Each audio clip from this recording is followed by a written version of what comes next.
DK Mithila express film का audio video सबसे पहले आप तक पहुंचे तो हमारे चैनल को लाल बटन दबाकर सब्सक्राइब करें और बेल आइकन को दबाना ना भूलें। चोली के बटन लगा दी पिया जी, लगा दी पिया जी। Music by Navneet Raja. Vaishnavi recording studio Akhatwara. हमरा चोली के बटन लगा दी पिया जी। अरे खुल गइल सियानमा, खुल गइल सियानमा, अरे खुल गइल सियानमा न लागो ताबे मनमा लगा दी पिया जी। हमरा चोली के बटन लगा दी पिया जी, हमरा चोली के बटन लगा दी पिया जी। खुल गइल सियानमा, खुल गइल सियानमा, अरे खुल गइल सियानमा न लागो ताबे मनमा लगा दी पिया जी। हमरा चोली के बटन लगा दी पिया जी, हमरा चोली के बटन लगा दी पिया जी।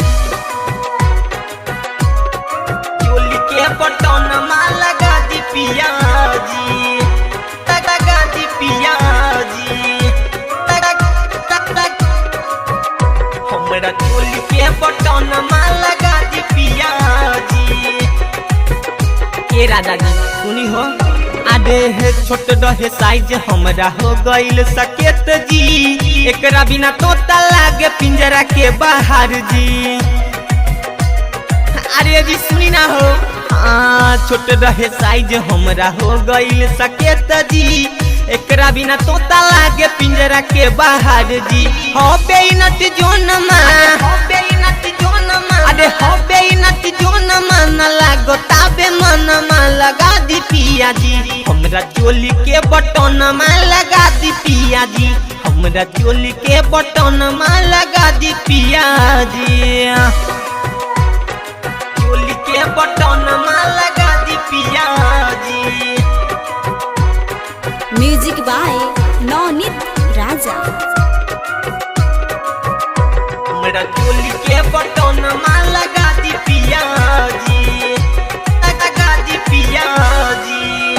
अरे लागत बे सुना राजा हमर एकरा बिना। वंशराज प्रेमी पिया तू त तनी सुना, तू त तनी सुना। ए जी सुनी हो, लागत बे सुना राजा हमर एकरा बिना। चंदन बिहारी पिया तू त तनी सुना।